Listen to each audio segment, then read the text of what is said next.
This is The After Party, live with Kim McAllister. Pick a couch, grab a drink, and settle into the conversation.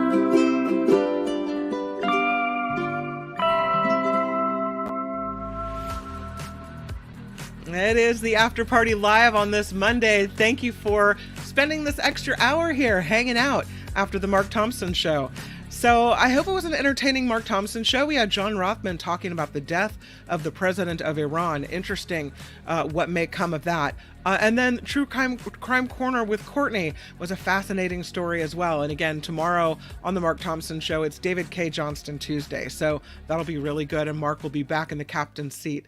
Nikki Maduro's show starts at 10 a.m. tomorrow, followed by the Mark Thompson show at 11. And then, of course, the After Party Live sometime in between 105 and 115-ish, but here we are doing it live here on the After Party. I have some stories to tell you about today. One of them includes this whole move towards celibacy, which is interesting and I think odd at the same time, but I'd love to get your opinion on it. Please click the like button and subscribe if you can. I have to see exactly what we're at now. But at last check, it was, 1,929 subscribers to this show. And I'm pushing toward 2,000, really hoping to get there. It's going to take a while, I think. So please help me out and subscribe if you haven't already. Let's see what it is. At this point, the current number sits at, it is 1,928. Maybe somebody unsubscribed.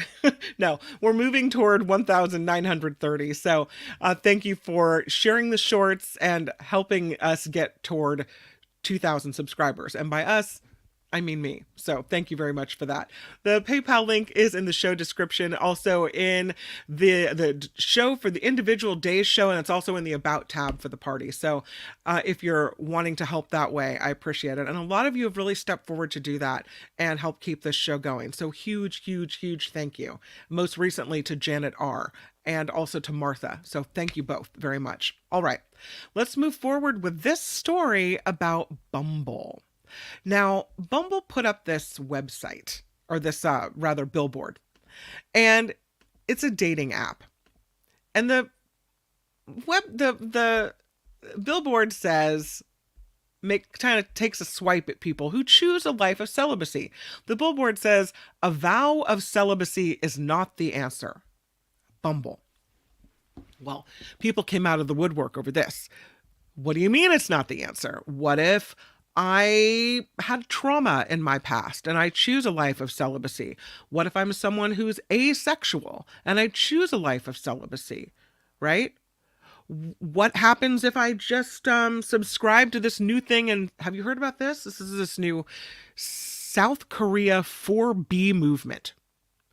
And it's this new thing where they are women, a group of women, are cutting men out of their lives.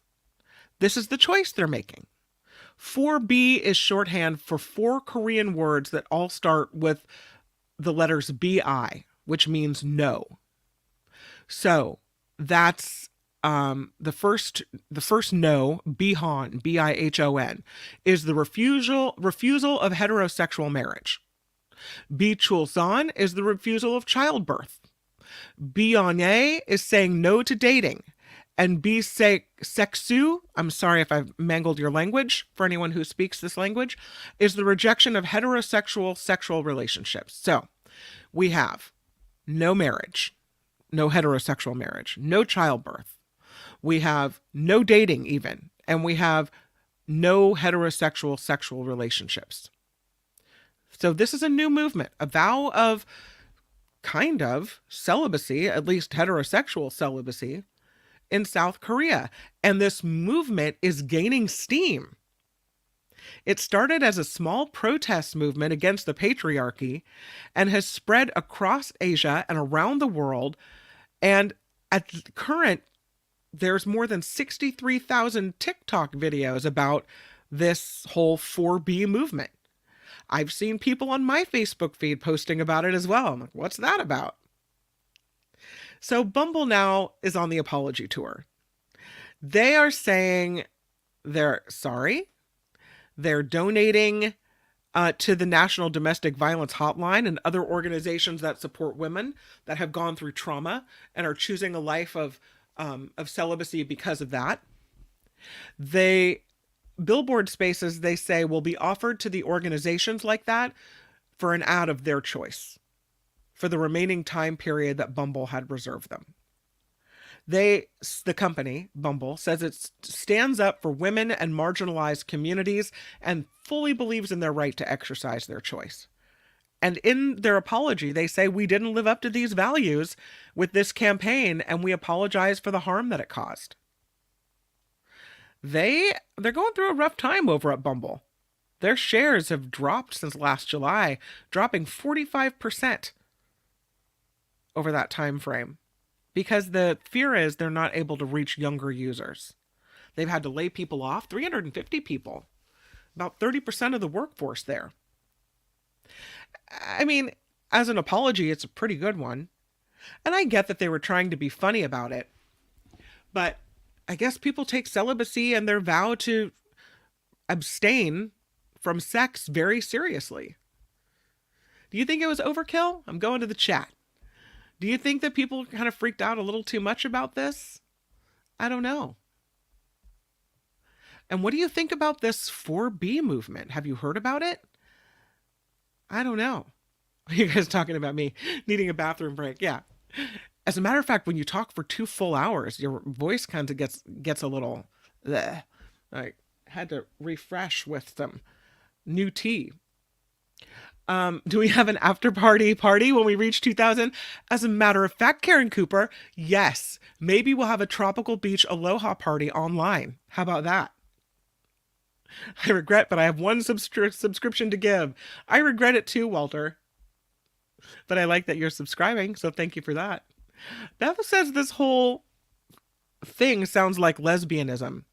Maybe because it's all about heterosexual sex. So perhaps? I don't know. It could be that lesbians maybe are more apt to be activists. I don't know if that's true or not. But maybe they started this, so that's why all sex is left out and just heterosexual sex is left in. When you're fighting against the patriarchy, it's okay to have sex with ladies, but not the other way around, right? I don't know. The Walter says, I didn't take a vow of celibacy, but I did take a vow to remain childless. I'm a member of the voluntary human extinction movement. Hey, it's a choice, my friend. You know? And more power to you. You believe in something, you make it happen. I love that you're strong in your beliefs. Mars says Japan has a similar problem with younger generations not mating and no partners. No one will be around to take care of them when they're all elderly. Maybe. But men just like to cuddle up, says Doug. Come on, man. I don't know. Sandy also child-free by choice. But she just doesn't like kids. Some days I don't either, Sandy. Some days I don't either. No, I love them. I love those little rugrats. Mama says, is this why their birth rate is so low? Possibly. I don't know. When you have a society that pushes women down and doesn't lift them up, eventually maybe women are going to get pissed off and just say, you know what? We're done. We're done. Personally, I think life is too short to abstain from things that bring you pleasure as long as they don't hurt anyone else. So I don't know if I could go with this whole vow of celibacy thing. I'm just saying. I don't know. Sandy thinks the world would be better off with less humans. I don't know. I was just reading a story the other day about birth rates dropping. The only age category that they are rising for is women in their 40s. But fewer people are having kids, so I don't know what that means for our future. Heather has heard of 4B. Can't really blame them. If that's how they want to snap back at the patriarchy, more power to them. Exactly. Again, I don't think I could do it, but people even here in my hometown are signing on. Uh, Lori talking about, yeah, it's true. There are abusers in all types of relationships, but I don't think necessarily that's what it's about as far as relationship abuse. I think it's just about in general women being expected to do these things, and it kind of goes back to what we heard at the Butker say the other day during the speech at the Catholic college. Now the most important part of your life begins. Screw your college education. Now get married and have kids. And it's this expectation that that's what you will do. So maybe the 4B movement is about more than what happens in individual relationships and more about what society feels that you ought to do as a whole. I don't know. I'm not a member of the movement, but guessing. Karen says women should take control, being that they are the majority and men are screwing things up. Yeah. Murphy says this is not a new idea. The theme of Lysistrata, end war through celibacy. I don't know if they're trying to end war, but they sure are trying to end the way they're treated. I don't know. Good point, though. Mama says, I seriously considered becoming a nun at some point. Not everyone needs sex. That's true. There are people that are asexual. They complained about this vow of celibacy sign. Walter. Hell, I know I'm ugly. I went on a blind date, and as soon as the lady saw me, she wished she was really blind. All right, Walter. Love your dad jokes. Heather says this 4B thing is about letting the patriarchy know that the control it's enjoyed for centuries is not an entitlement. We allow you to have it. Yes. I don't disagree with what they're saying. I just don't know if I could be part of the way they're saying it, if that makes any sense. Did you hear about this Turon?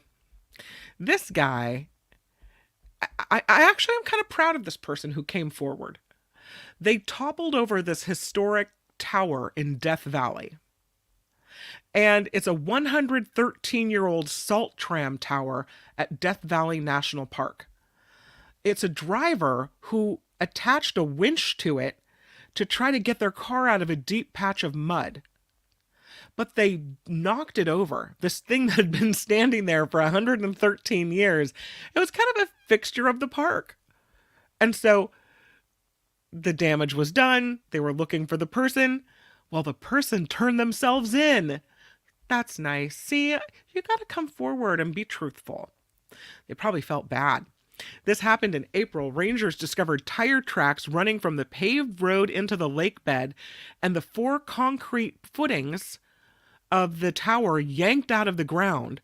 This tower had been listed, or is listed still, in the National Register of Historic Places, part of a 13-mile aerial tram constructed by the Saline Valley Salt Company to carry salt from Saline Valley to Owens Valley back in 1911. People say they've hiked up along this area and amazed, absolutely amazing, how much it took to build this thing. And people said, I guess the superintendent of the Death Valley National Park said in a press release, I hope the person responsible for this damage will contact us so we can discuss restitution. And there was an overwhelming response on social media to this, and that is just what the driver did. The person responsible for pulling over the salt tram called the tip line, provided in the press release, said it was done during a time of desperation while their car was stuck in the mud, that it wasn't their intent to harm this historic structure, and they turned themselves in. They're not identifying the person, not trying to publicly humiliate them. They're assessing the damage and determining what the restoration costs will be for this. And this person may have to pay for the damage if they can do so. So, a good ending to this story with someone coming forward like that. This is kind of one of those stories that is a bit of karma in my mind. Do you see this one? This is a story about a couple of hunters, a father and a son. And they were tracking a bear. Maybe they got a little too close to that bear. I don't know. But they were attacked by a grizzly bear in British Columbia. This 36-year-old man was airlifted to the hospital, sustained multiple injuries in a grizzly bear attack. It happened on a steep mountainside in Elkford, British Columbia, on the Rocky Mountain Range. The Mounties putting out a press release about this. This man and his father were tracking a bear with dogs when an adult grizzly bear suddenly attacked him. And again, significant injuries for this hunter. Broken bones, lacerations. The victim tried to defend himself with his forearm. The bear ran away while the man's father called for help. Rescue teams had to come get this victim about 650 feet down the mountainside. He was hoisted to safety with a helicopter and taken to the hospital. So they were looking for the wounded grizzly bear, found him, and apparently the bear died as well, right near where this attack occurred. It had been wounded, so it is no longer living. It's bad all the way around, but weird that they're tracking a bear and they get attacked by one. We talked a little bit about this on the Mark Thompson show, this pineapple, the Ruby Glow pineapple for $400. I'm not buying this pineapple. But it does bring up the issue of something these words I never thought would come out of my mouth. The rise of luxury fruit. Yeah. So the Ruby Glow is bred for its red exterior and its sweetness. At Melissa's Produce in California, it costs $395.99. Call it $400, Melissa. They are a seller of specialty fruit and veggies. And they say that the price is warranted because it took Del Monte a decade and a half to develop this fruit. They had a limited crop first available in China earlier this year, and now they've decided to see if there's any interest for this in the United States. They say it might not seem like the best time to market a very expensive piece of fruit in America because of all the soaring grocery prices that we've had. People on budgets, people complaining about the price of things. But they decided they're going to see if there's interest in premium fruit. It's grown in Costa Rica, and they want to see if consumers are willing to pay for something like this that's special in America. And the thought is, according to a fresh produce strategist for Rabobank's global research team, that there's always a market for higher end restaurants or foodies, online channels, things like this. And that Americans, they think, have become interested in new fruit varieties in recent years.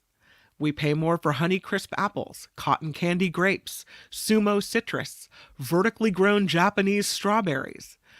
And so because we're hungry for different types of fruit, maybe we're willing to cough up the big bucks for it? I don't know. Premium fruit. Is anyone in the chat paying $400 for a pineapple? I am not. I'm not. Mama wants to know why no one's complaining over this genetically modified organism. Yeah. Karen says it's easy to grow a pineapple twisting off the top and suspending it in water. I did not know that, Karen. Aloha. Thank you for the tip. Liz says, yeah, no fruit's worth $400. Sorry. Can't do it. Nope. Mars says it's like Japanese strawberries costing up to $300 plus each. Crazy. Karen says there have always been people who want something exclusive and rare. Shows how lacking they are in something in their personality. Or maybe how much extra money they have to throw around. I don't know. The rise of luxury fruit. There's not rising over here, I can tell you that. That's not what we're doing. What about this stunning meteor? Did you guys see this? This is amazing. I have to take down the picture and show you this video. I mean, wow. This occurred over Oh, that's the wrong video. My bad. I'm sorry. This occurred over, I believe, Spain and Portugal, lighting up the skies. And it looks like this massive blue light just streaking through the sky. Absolutely beautiful. The space agencies, the European Space Agency, says this bright green fireball is a piece of comet. The scientists think it was traveling about 100,000 miles an hour and likely burned up over the Atlantic Ocean about 38 miles above Earth. So, pretty cool. I just have to show you video of it. It's when I see something like this, I feel so sad that I didn't get to see it with my own eyeballs. But check it out. Here it comes. Wow. So bright and so cool to watch. I think they show it again here in slow-mo. Pretty cool. Here it comes. Just wow, right?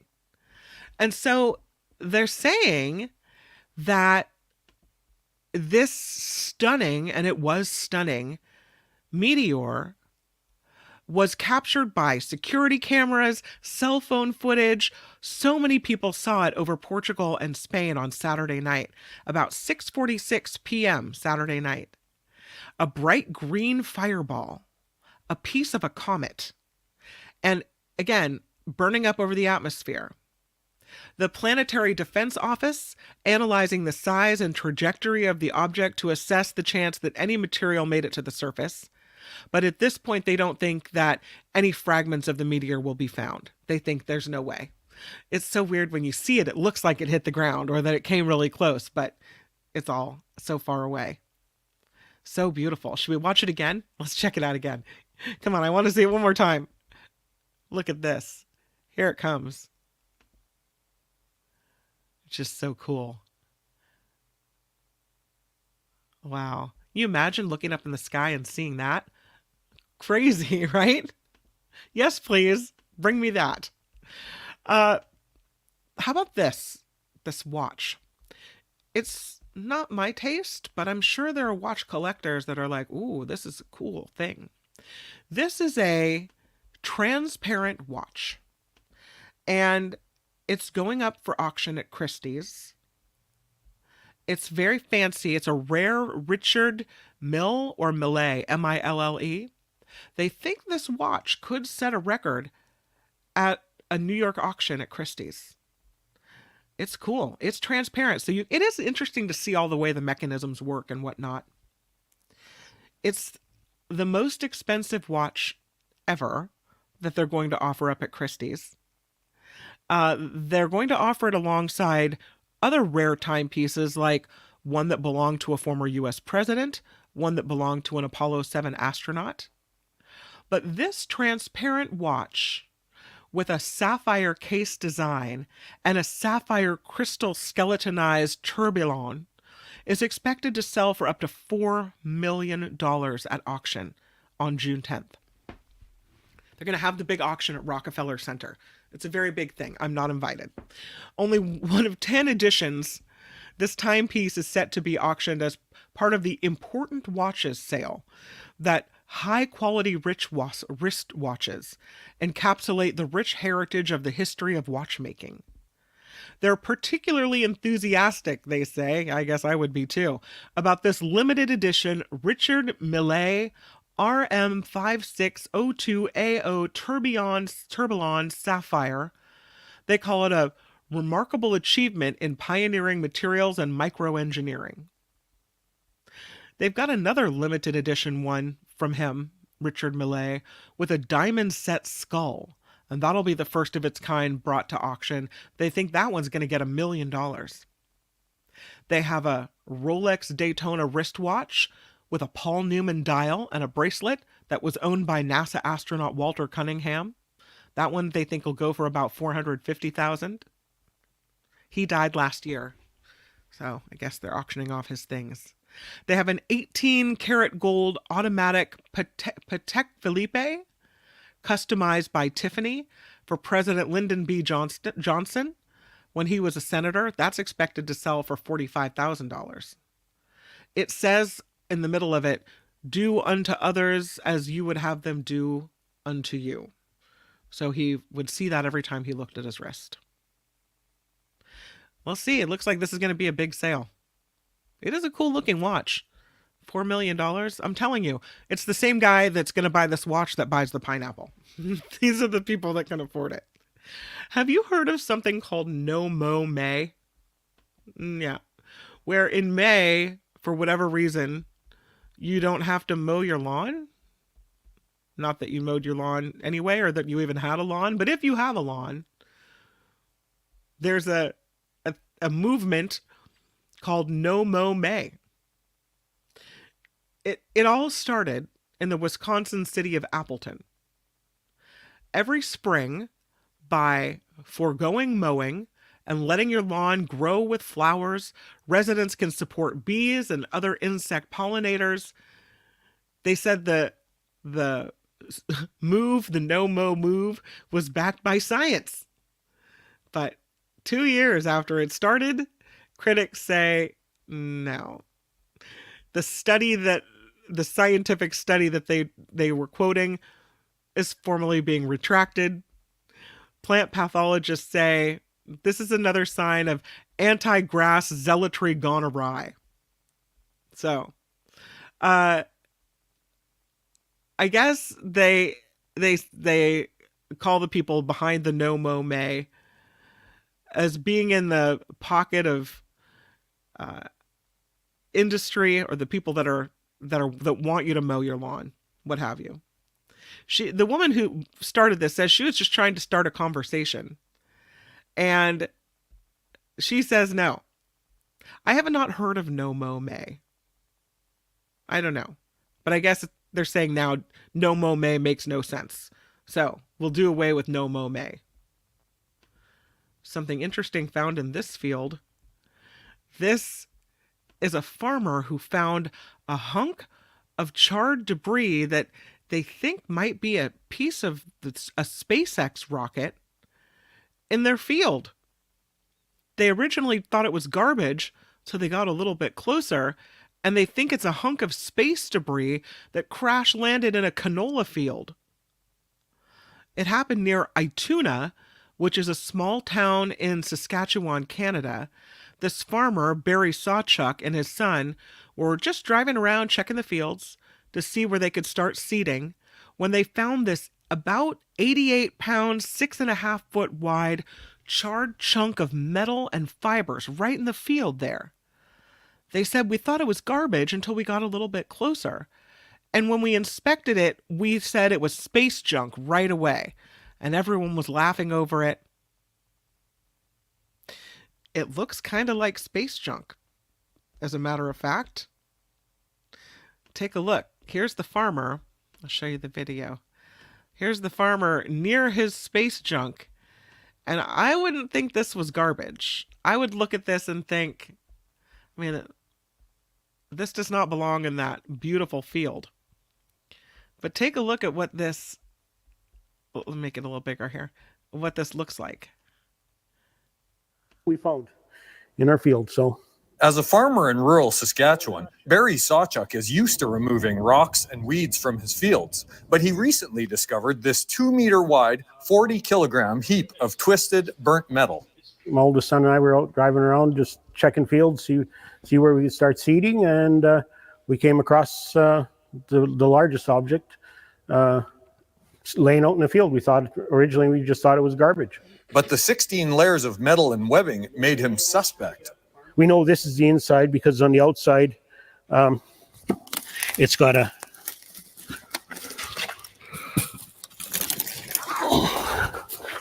it's sort of,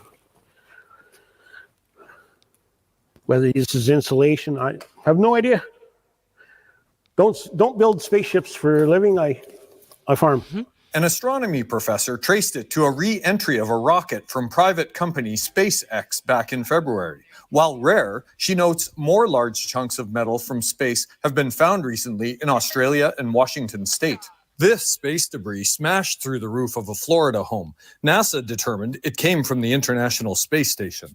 It's really just luck that it did not hit, right? Like if that had hit in the middle of Regina or New York City, like you said, it very easily could have killed someone. Samantha Lawler says launches and re-entries of spacecraft are now a daily occurrence, so that risk is increasing rapidly and better regulations are urgently needed.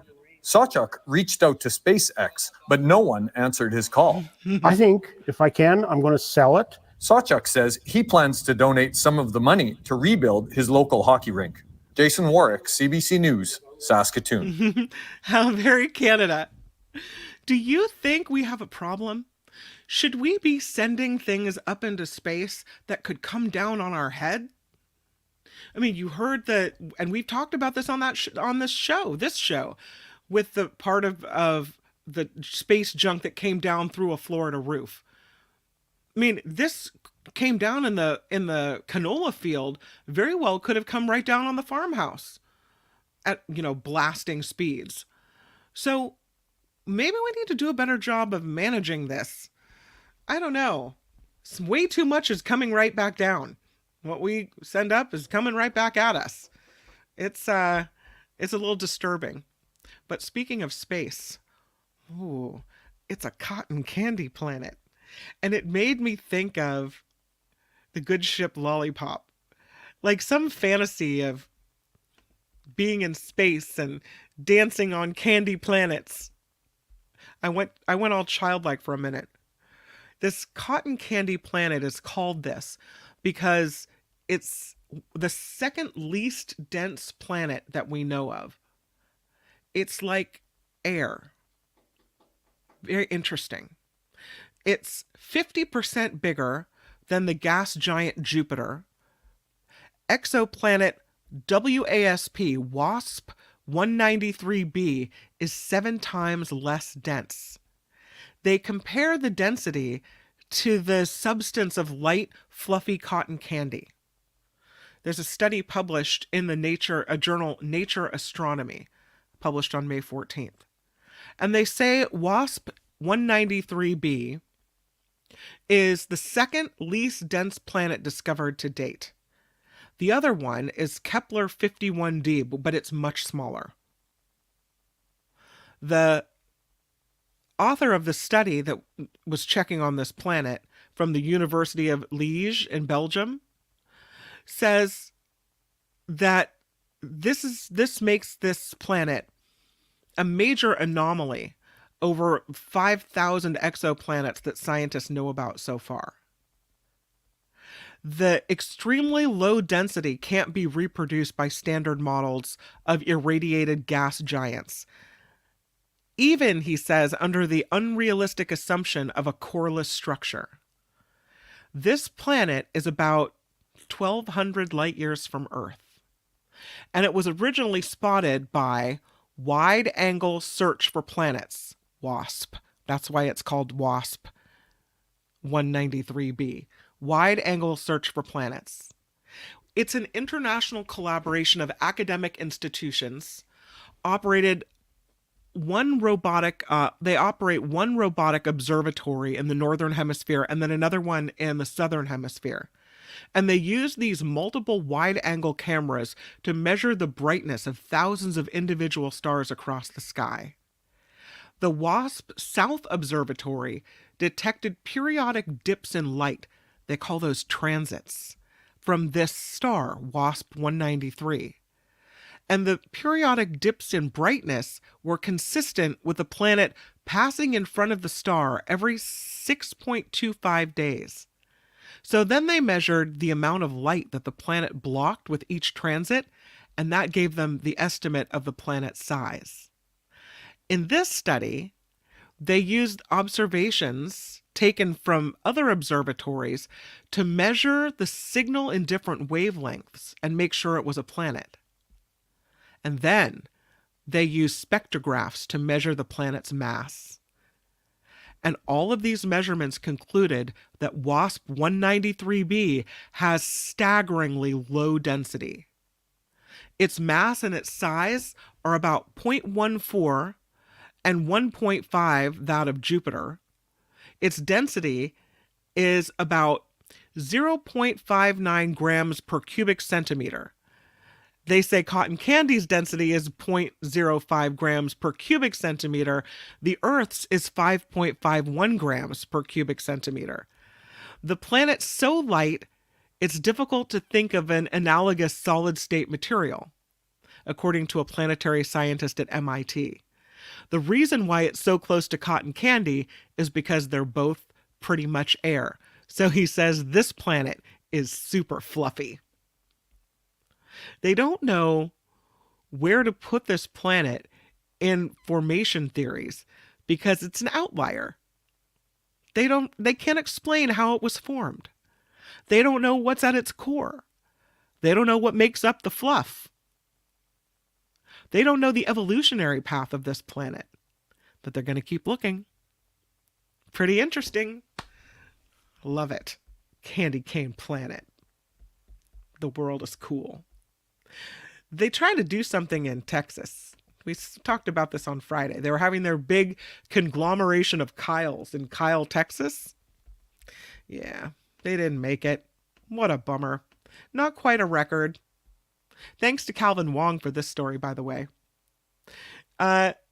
It's not a record, but they do say on the positive, it's more Kyles in Kyle, Texas than they've seen in their lifetime.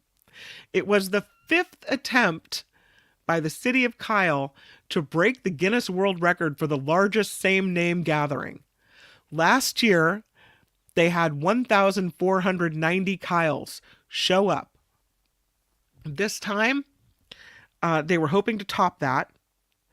They got 706 Kyles traveling around the country to show up. You had to have your identification, legal ID, with the name Kyle to be counted. So, the record's still held by Ivan in 2017. Ivan's broke the Guinness World Record for the largest same-name, first-name gathering when 2,325 Ivans gathered in Kopreski Kochi in Bosnia and Herzegovina. They're talking about the stereotype of a guy named Kyle. And some of the Kyles were saying, Kyles are absolute rage machines going around destroying and vandalizing everything. We're drywall punchers. And I don't know if that's true. There were different races, different genders, all kinds of Kyles. Female Kyles. So they didn't win this time around. But they had a great time gathering with all the Kyles together. They say it's good to know there's more Kyles out there. And you can bet they'll do it again and try to break the Ivan record. But this time, they didn't quite catch it. This woman is, speaking of crazy, I guess in a good way, she swam from San Francisco to the Farallones. And I mean, wow. Her name is Amy. She's a grandmother. She made the 17-hour swim in the shark-infested waters off of San Francisco. Amy Appelhans Gubzer. She's 55 years old. And amazing. Absolutely amazing. It's a 29.6 mile journey. 17 hours it took her through incredibly cold, frigid, shark-infested waters between San Francisco and the Farallones. She was stung by jellyfish along the way. Some sea lions and seals were swimming alongside of her. And she becomes the 6th person ever to make this swim through this very treacherous part of the sea between the Golden Gate Bridge and the Farallon Islands. She is the first to complete it from the mainland out, as opposed to starting from the islands and then swimming to shore. That according to the Marathon Swimmers Federation, who they've named the Farallon Islands swim in its toughest 13 swims around the world because of the cold water, the strong tides, the unstable weather, and of course the great whites. Goobser told the New York Post, "I know the sharks are there. I'm just really glad they didn't find me interesting at all." And again, she said she got stung numerous times by jellyfish. She said that wasn't fun. She was trailed by some curious seals and sea lions, which, if you're in their breeding grounds, they can attack you as well. As she approached the Farallones, there were a couple of half-eaten seals, which means there might have been predators around sharks. And she said they didn't tell her about that, and she's really glad that she didn't know that was nearby. But she said she did know a shark attack was a real possibility, and so her support team on a boat nearby had emergency medical equipment just in case. And they were ready if anything happened, as ready as they could be. She said, "I don't think people really understand that what my team signed up to be on this swim, that it was possible that they wouldn't see me come back from it." It was scary. Here she is touching the buoy. Success. She makes it. She's a grandma, you guys. I mean, whoa. I can't believe that she would actually do this. I don't know why you would want to do this, but hey, more power to you. She started before dawn on Saturday, May 11th, and she dove into the waters at the foot of the eastern span of the Golden Gate Bridge. They were delayed by an hour because of a massive container ship in the waters there. But after it passed, she jumped in. She had a 7-person support team. They followed her through this dangerous conditions area on kayaks and in a boat. They fed her every half hour to keep her energy up and make sure that she was okay. I don't think they're allowed to touch you during this whole thing, but somehow they got the food to her. One team member in a kayak was using a shark shield to emit an electrical field that turns sharks away. So at least they had that. But over the course of this journey, 17 hours long, there was fog, wind, frigid water temperatures, 43 degrees. She made part of her journey in the dark of night, which limited her visibility to just her fingertips. And she said it was a mental game, too, that she was trying to keep a level head during this. And she just kept pushing through. She has been ultra swimming for the last 10 years. So this is a thing for her. She's amazing. Can you imagine? I mean, at 55, swimming from the Golden Gate Bridge out to the Farallon Islands in that kind of incredibly cold water and the fog and the risks, pushing through after you've been stung by jellyfish. Here she is in her competitive swimming. I mean, wow. I'm impressed. I'm impressed and also a little bit creeped out because I could never have done that.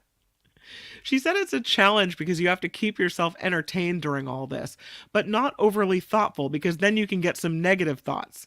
So singing songs in her head she found useful. She said, "If you asked me what time it was during that whole swim, I couldn't have told you. I just went into a place where I didn't want to be aware of the time passing." Her biggest enemy? The cold. And she said she prepared for that. She said she knew it would drop into the upper 40s, but 43 degrees was an unprecedented one for her. She said, "I'm not an ice swimmer, but it was really chill, and I knew when I would feel those icy patches, if I had to sustain those for a long period of time, that I wasn't going to finish," she said. She is a fetal cardiology nurse at UCSF Benioff Children's Hospital. And she had been planning this for 5 years, but had to put it off over and over again because of weather and tidal conditions. So she said it's been so long in the making that she said she felt like she had to complete this and do this, and that she was able to do a successful execution of it was so amazing because everything went so seamlessly. She said when she swam in college, she only started these extreme open water swims 10 years ago when her youngest child graduated college. And she said she knew it was time for her to do something for herself. And that she has done. She's done several swim marathons across the world. And she said these open water swims help her decompress from the stress of work and life. She said, like me, her kids thought she was crazy. And she said, I love that because it's a healthy kind of crazy. There's a big open water swim community. She's found her place there. And again, she's competed all over the world. A 21-mile swim across the North Channel from Ireland to Scotland in 2018.